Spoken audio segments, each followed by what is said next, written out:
Welcome to New Detroit's Town Hall, content and conversations on race in partnership with Bridge Detroit. I am your host, Marshall Montgomery Favors, project manager for New Detroit, a nonprofit organization that works to eliminate racism and create a more just society in metropolitan Detroit. So to learn more about New Detroit, go to our website at newdetroit.org. Today's topic is about voter preparedness and voter suppression. I am honored to introduce our moderator, Anthony Lewis. He is the Director of Business and Community Affairs for the Michigan Department of Civil Rights. He previously served as Community Relations Specialist and an investigator with the Michigan Department of Civil Rights. Anthony leads the department's community engagement and programming and initiatives throughout the state of Michigan. Welcome, Anthony. Michelle, thank you. Thank you very much for that glowing introduction. I guess it's always nice to participate with New Detroit and partner with New Detroit. But once again, I want to welcome everyone because we have an excellent panel here today. But welcome to New Detroit's Town Hall with content and conversations about race. And I have the pleasure of introducing our two panelists who lead two of our premier organizations here in Southeast Michigan and in many ways throughout the country. First, we have attorney Rhonda Craig, who she is retired from the state of Michigan as administrative law judge after 29 years of service. Before retiring, she supervised a staff of 10 administrative law judges. She is currently the president of the Detroit League of Women Voters. And also we have Mr. N. Charles Anderson, who is responsible for the vision, leadership, and direction of Detroit's premier human services and civil rights organization as president and CEO of the Detroit Urban League. Mr. Anderson is the 6th and 8th person to serve as CEO of the agency's 100-plus-year history. Now, Attorney Craig, we'll start with you. So, leading the League of Women Voters, what are some of the things that the League of Women Voters are doing right now to assist voters and to protect against voter suppression? Well, first I want to tell you a little bit about the League of Women Voters. It's an organization that's over 100 years old. This is our 100th anniversary. We started around the time of the women's suffrage movement when the 19th Amendment giving the women right to vote was passed. It has national, local components. Our primary purpose is to educate citizens. We believe in an informed electorate. We hold voter drives, voter registration drives, candidate forums, and other town hall events to educate our voters. We believe that they should be informed about everything that goes on in the community and to participate in the election process. That's the linchpin of our democracy, voting. We also combine with other groups to try to promote more voter rights, like we participated in getting Proposition 3 passed, which expanded the number of ways that people can vote. They can now have absentee ballots without any excuse. You can register up to the day of the election, and other things that expanded the voters' rights. We've also joined in lawsuits, and we are also always promoting voter rights and voter protection. And obviously, we're against voter suppression, all types. Yesterday, I found out that the court has recently shut down the governor's ban on having guns within 100 feet of the polling place, which I feel does not promote a healthy voting environment. It may cause intimidation and other issues involved in any type of voter suppression. The League vehemently opposes. Well, thank you. We'll come back to some of those same things that you just spoke of. So, thank you. So now, Mr. Anderson, in leading the Detroit Urban League, what are some of the work of the Detroit Urban League, and and some of the things that you're doing as it relates to this voting season? Well, as you indicated, the Urban League 2 is a historic organization and part of the Detroit landscape. We actually came into existence ourselves in 1916 here in Detroit, 100 and almost 105 years ago, providing workforce, career development, youth education, and health type services. So we are, very involved in providing services and activities throughout the year. We're part of about 80, 90 affiliates of the Urban League across the country. So we're engaging and involved with the public on a daily basis. In fact, one of our programs, Women, Infant, and Children, WIC, does voter registration almost daily. I mean, is part of the requirement of the program is to register voters. So that's something we do year round on a daily basis. So we're very much involved in that. But at the same time, I like to think that we are also all the time working to educate and inform the public around their public responsibilities and their civic duties, making sure that they are aware of the rules and regulations around voting, and they will not be easily deterred. 4 years ago, there were all kind of tricks used to try to discourage or misdirect people. Something like you could text your voting preferences in versus going to the polls, which is ridiculous in itself. But we know that there are forces out there that attempts to, if not suppress the vote, misdirect the vote, and then that's a sad situation that we're in. And even when it comes to actually casting a vote, there are people who try to make it difficult. I was talking to some of my Urban League colleagues about a week ago today, and was telling them that in most cases, Detroit and the state of Michigan is a little more progressive than the state of Texas. Right here in Detroit, we have 23 to 29 voting centers and places where you can drop off your ballot. And in a place like Texas, they're limited into one per county. So we don't have those kind of issues, but we do have issues with voter motivation, voter education, and making sure people get out to vote and know how that they can participate in the political process. We like the League of Women Voters, are hard pressed to do everything that we can to stop and subvert voter suppression.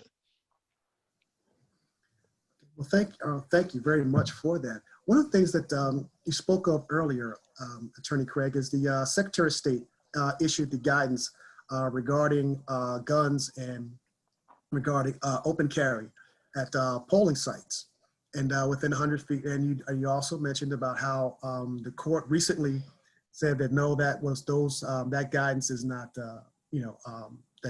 that guidance is not valid.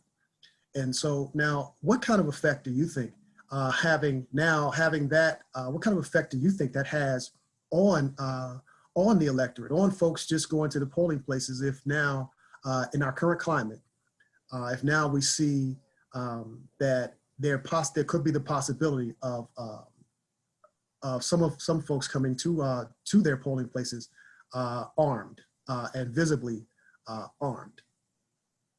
It could have a chilling effect.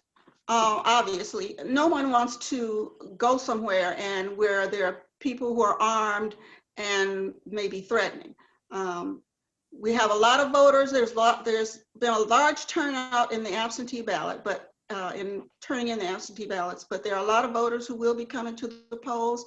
And I believe, especially among vulnerable populations, that this can have an effect on them, a limiting effect on their feeling comfortable. You have to feel comfortable in order to do anything effectively, and it can make people feel uncomfortable. So yeah, it does have a chilling effect on voters.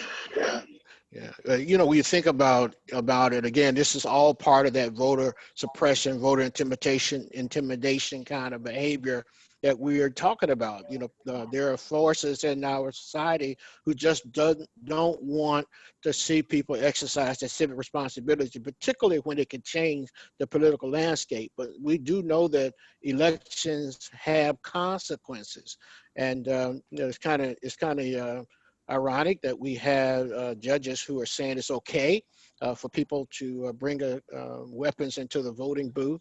But at the same time, here we have a legislature here in Michigan that doesn't want to ban weapons in the Capitol building, even at the same time that there are credible threats against the governor and other political leaders in our state. So this is why we need to get folk to the polls to vote, so they can make sure that they have a chance not to vote on the president alone, but to also vote on state reps and state senators and judges, judiciary that will make decisions that are in the best interest of the general public, not some political ideology only. And I totally agree with that, especially with judges, because judges can affect almost every aspect of your life. In the past month or so, we've had judges strike down several initiatives and laws, for instance, regarding taking people, having groups, giving free rides to the polls. A volunteer who was unpaid can give free rides to a poll, somebody a free ride to a poll, but groups can no longer do that. That was a judge's decision. The judges also decided about when absentee ballots would come, when they would be counted or how they would be counted, when they could start. Instead of 6 hours before the election, they asked for more time to start counting absentee ballots. Judges ruled against that. Judges also ruled when the ballots have to be in the clerk's office by 8 o'clock on election day. And there had been a movement to try to get it posted. A judge had ruled that if the ballot was in postmarked by November 2nd, it would be counted if it was received in 7 days after the election. Another judge overruled that particular initiative. So judges are really important. You know, I just wanted to, we talked about, and I think that that's great, because I wanted to discuss, as you talked about, down ballot, because voter education is very important, especially in a race as important as we are in now, in a voting season that we are as important now. So can you, so Mr. Anderson, can you discuss, Attorney Craig talked about judges. One of the other things in terms of, especially from the system, from the justice system itself, is that we have prosecutors now. We have prosecutors in Southeast Michigan who are also on the ballot. Can you discuss the importance of voting in terms of who we have as prosecutor, also in relationship to also in terms of judges, but who we have in terms of voting for prosecutors also? Well, I mean, I think, you know, just let's step outside of Michigan. If you just look at the state of Kentucky and what the Attorney General for Kentucky did with regard to Breonna Taylor. People who have been following the Breonna Taylor case, you get a new lesson. Maybe Craig has a better grasp of this than me as a lawyer, but you get an education about how the grand jury process operates. And this is where the Attorney General has a chance to go into this private closed off room and present evidence to a jury or to a group of grand jurors, and they can skew and direct that conversation in such a way to get the results that they want. And clearly, based on the outcome of what happened in Kentucky, Louisville, Kentucky, in the Breonna Taylor case, the determination was that there was more rights violated by shooting into the walls that went into another apartment than shooting into the body of Breonna Taylor and actually killing her. And then after Mr. Cameron came out with his results, then the grand jurors felt like they'd been thrown on the bus, and they got the right to speak out, which is unusual. Got a chance to say publicly and really point out to the fact that a prosecutor has a lot of control over laying out charges or creating charges for violators, whether they're police officers or you or me. They could go into a grand jury and direct that jury in the direction that they want it to go. And so whether it's a judge making a determination, as we're going to see more and more from the Supreme Court level, this current administration has appointed well over 200 federal judges who will serve the judiciary for their lifetime unless they get something grander or they leave or pass away. And my wife and I were just talking about this the other night. You know, she was wondering about the Supreme Court appointment, and I was saying to her, there are so many other judges that have been appointed. These things happen under the radar, behind the scenes. Supreme Court justices on the national level, federal level, get a lot of attention during the appointment, but no one's paying attention to those hundreds of federal judges that are being appointed. During the last year of, say, Barack Obama, he had trouble getting the Senate to act on judicial appointments at the federal level, where it wasn't just Supreme Court that they wouldn't appoint Barack Obama's nominee. There were other federal judges down the line that they would not allow to be processed and voted upon. So elections, again, as I said earlier, elections have consequences. And sometimes it's critical that we focus on the person at the top. But it's also critical that we broaden our scope and look at all the other things that are happening down the ballot, whether it's a legislator or a judge. We need to pay attention to what's happening on the total ballot. And that's where the challenge comes in for organizations like the League of Women Voters and the Urban League, is how do we keep educating and informing? And certainly if we go all the way back to high school, we need to do a great job of teaching government and the importance of the political process to the students who are in high school. You know, I was pointing out to some kids the other day, you vote for a homecoming queen. You vote for class president. You should see how important it is that exercising your political rights and your voting rights is to make a difference. Absolutely. Absolutely. One of the things that the League does is we have a website, have it up here, vote411.org. You can go there and put in your address. It'll tell you everything that's on the ballot. It will tell you things about the candidates. We've asked all the candidates their thoughts on just general information, general questions, and you can find out what they think about certain things. If they responded, some candidates did not, unfortunately, but most of them did. And you can find out, anybody can find out it with internet access about their candidates and everything about the ballot, including the proposals. We also put out a voter guide. I have my ads here. Every year, which indicates the same thing for the state races and the national races. And so we do a lot of things to inform the public. Like I said, we believe in an informed electorate. And our motto is democracy is not a spectator sport. So we expect and hope and push for people to actively participate in the process and to knowingly vote from a point of education and not from a point of emotion.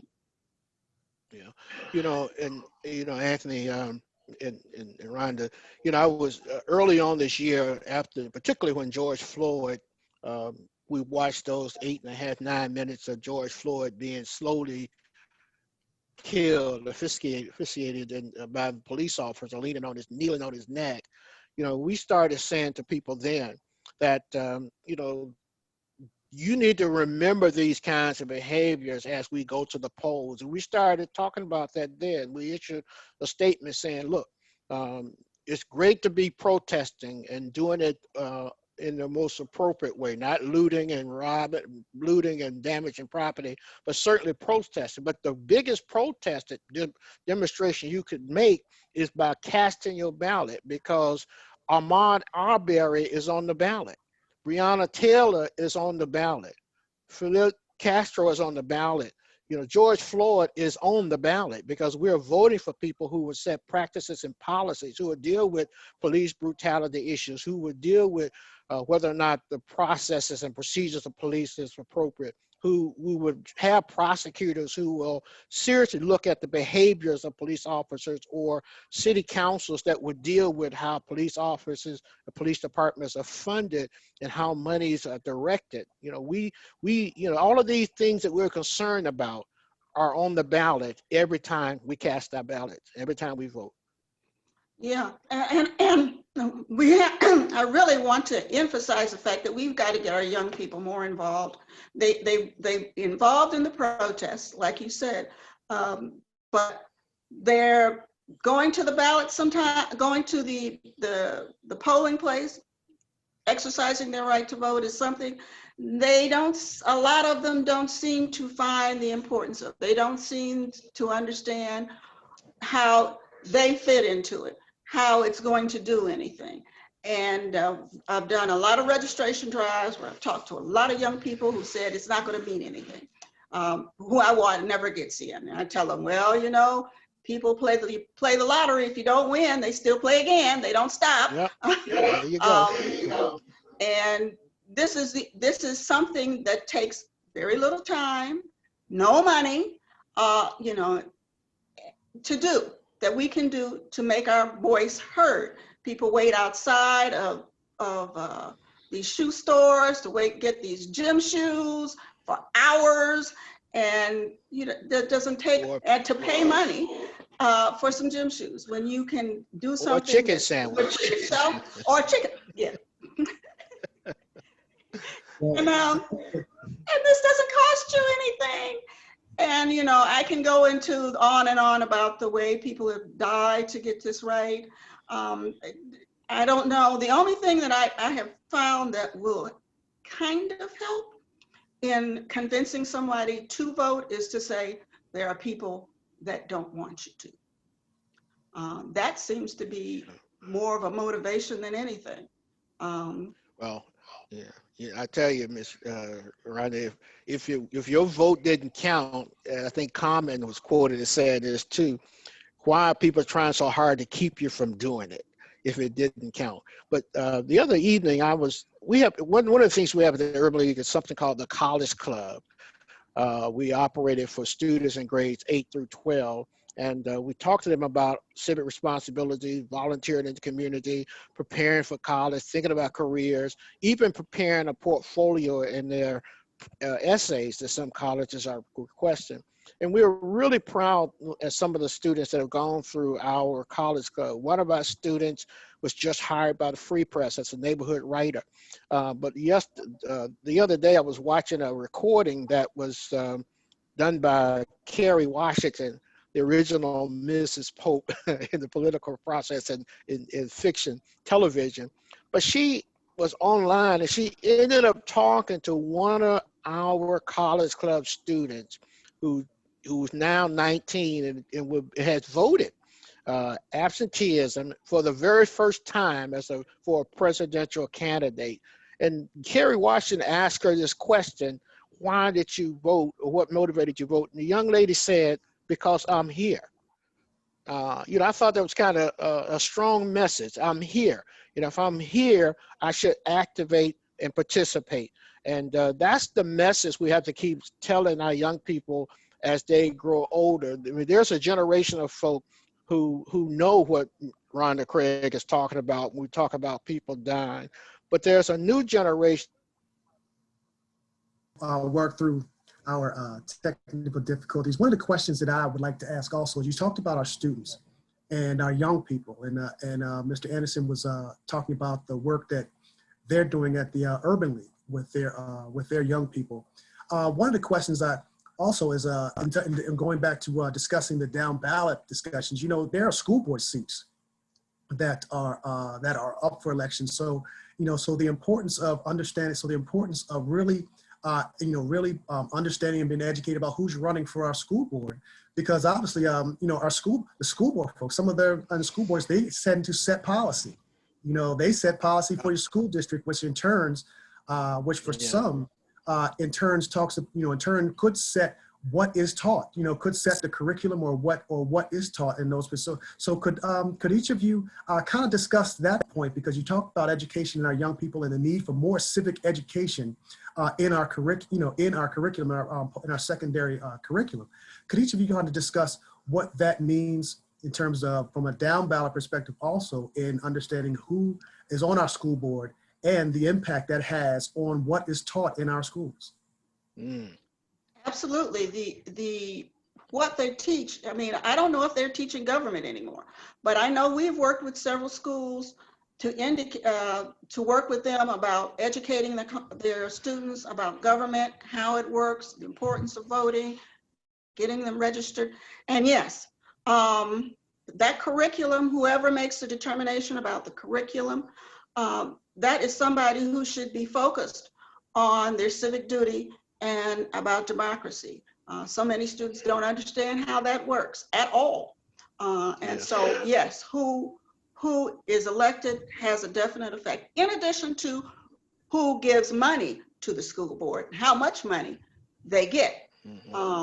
That's also something that's voted in. Whoever holds the purse strings for the school boards, the school districts, the state educational fund, that too has the impact on the education our students get.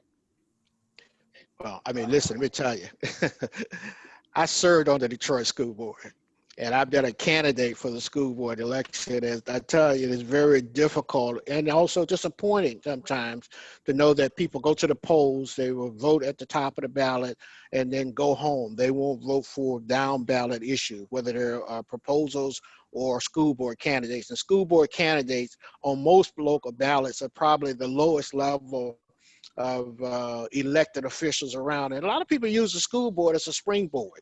They use it as a springboard to another election. If we look at some of the people right now who are in office, a lot of them got their start as a school board member. But I'm aware that what people go to the polls and they vote by name recognition or some other kinds of issue versus educating and informing. I think, Anthony, you're right. First of all, everybody thinks they know what's best for schools and for teachers, and we don't allow the professionals to do their job.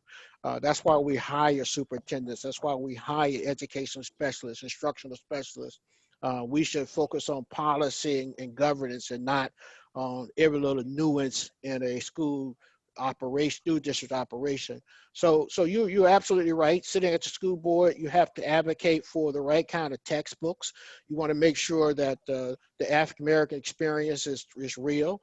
Some books only give one page to the civil rights movement when it's been a long going initiative. Some only give enough lip service to African American contributions. So school board members and school board leaders or district leaders, educators, we have to be focused on making sure that we are presenting the best educational opportunities available. When I ran for the school board, when I served on the school board, one of the things I used to always say is that a school should look like an oasis in the community. The school should, if anything, if there's trash and dirt and downfall in the rest of the community, the school ought to be that bright, shining light, an oasis where somebody's planted some flowers, the grass is cut, the paper is picked up, and it is a welcome and inviting part of the community. That's what a school should be. And so voting down the ballot, that includes judges, but I think school board members, as a former school board member and a person running for the school boards are almost at the very bottom of the ballot. And when you go to the polls on election day and you have a 2-page and a 3-page ballot, you know, there are people who get frustrated. They're concerned about the education of their children, but they don't vote or they're not informed and they're not educated about who the candidates are. And I think that's an ongoing educational opportunity that we have in our communities across the state and across the country. Yeah, and I think that's something that's pervasive among the community. If you don't have a child in school, some people, if they don't have a child in school, they skip that part. If they're not directly involved any other way with school boards, they don't participate in the voting, and they don't try to find out. Now, I get a lot of calls of people who genuinely want to find out about all their candidates, and that's why I refer them to vote411.org and to our, I'm giving another plug, to our voter guides, because there are some people generally know, and some people understand that good schools make good communities and increase the economy. A lot of people I've Yeah. heard so many times who want to live in Detroit, who love Detroit, who have bought property in Detroit, but they have children, and because of the school system they feel is inadequate, they move. And so they have to understand that everything, we're all in this together, and everything is included in our life in Detroit, in our value that we put on our community. All of that is included. Detroit has some great schools and it turned out some great students and do a great job. I think in some respect, as a person who's married to a retired Detroit school teacher of 32 years, I think teachers get a bad rap. Sometimes we seem to attack teachers unnecessarily when we should be supporting and propping them up. But I was looking at a story in the Free Press the other day, and they were talking about the school board election in Grosse Pointe. And there are 20-some people, I believe, running for 3 to 5 seats, but racism has crept into the race where they are questioning diversity initiatives and diversity efforts, and whether or not they should reopen some schools because too many Black kids have been transferred over into certain schools. So in some communities, you will learn firsthand. If you look up what's happening in Grosse Pointe, you will get a good sense of how critical it is that we pay attention to what's going on at school board levels and at school levels. Yeah, my daughter's a teacher, and Yeah. I applaud their efforts. They are the hardest working people with the tiny fraction of which they should get in terms of pay. But they have to be supported. The state and the local governments has to support the schools and has to give them money and direction, maybe for future development. And that comes down to who you're voting for in other offices, in the state reps. Exactly. Mm-hmm. Exactly. Now, I have a question. Just want to jump. And now we talked about, so now one of the things you're talking about is obviously is voter education in terms of down ballot, and we talked about the impact. So now can you briefly discuss on how the impact, because we talked about schools, but you briefly mentioned funding. So can you discuss briefly how the impact in terms of voting on who your state representatives are, who your state senators are, the impact that can have on school funding? Oh yeah, the state. Well, I think it's pretty straightforward. Mm-hmm. Go ahead, Rhonda, go ahead. No, go ahead, Mr. Anderson. Yeah, I think it's pretty straightforward that when our legislatures make a decision from the governor's office on down, the governor can propose a budget that funds school and make sure funding is adequate. But what we do know is that legislators also can determine how schools are funded. You know, it doesn't bode well that one school district can have $15,000 per pupil, and another district only has half of that, $7,500 per pupil. And how that translates into school education in Detroit is that you have less money to pay for overhead. We have older school buildings, and we need all of those supplies and materials. So legislators can make that ultimate decision or how schools are funded. The governor makes that budget proposal, district and the legislators will make that ultimate decision. And so, but this requires us to pay attention again to what people are doing. You know, there's a lot that goes on every day in whether it's the United States Congress or the Michigan State House or Detroit School Board or the City Council of Detroit that are making judgments and economic decisions that will impact us at what tax rate we are paying. And so, yeah, I mean, we've got to pay attention to who's elected to public office. Yeah, they're all interconnected. He's absolutely correct. I am absolute agreement. Everything impacts everything else, even down to how the school board or the school district is performing and how it's organized. There's maybe some infrastructure that needs to be changed. that would be involved with whoever the superintendent is, whether the state will allow a reorganization, all those things. And like Mr. Anderson said, down to the textbooks, which I find are sometimes woefully inadequate. They don't have very much about the history of African Americans. Some of them don't have accurate portrayals of the contributions that African Americans have made. I know I was talking to a girlfriend one day, and she was non-Black, not African American, and she did not even know that during slavery time and maybe even sometime after, it was illegal for African Americans to learn how to read. She was shocked. She had no idea. I said, "Didn't you know about this?" She says, "No, how would I have known?" And so these are the kinds of things that people need to know in their educational process, so they will know, okay, this is why maybe some Black people weren't seen as very smart, because they couldn't read, and the reason why they couldn't read is because it was illegal. So now just to pose that against, just to pose that against the executive order at the federal level that is telling schools and businesses that they can't promote diversity and inclusion training. They can't talk about experiences and sensitivity training around race in relation. So put that, just suppose that against where we stand today. That's why it's so critical and important that we put in place leadership and leaders who will focus on making a difference for everybody, not just somebody's. And now, so one of the things I wanted to, actually, I think we're kind of closing in on our time here today. We've had some robust conversation. I'm kind of, I'm kind of enjoying soaking up the knowledge here, this afternoon.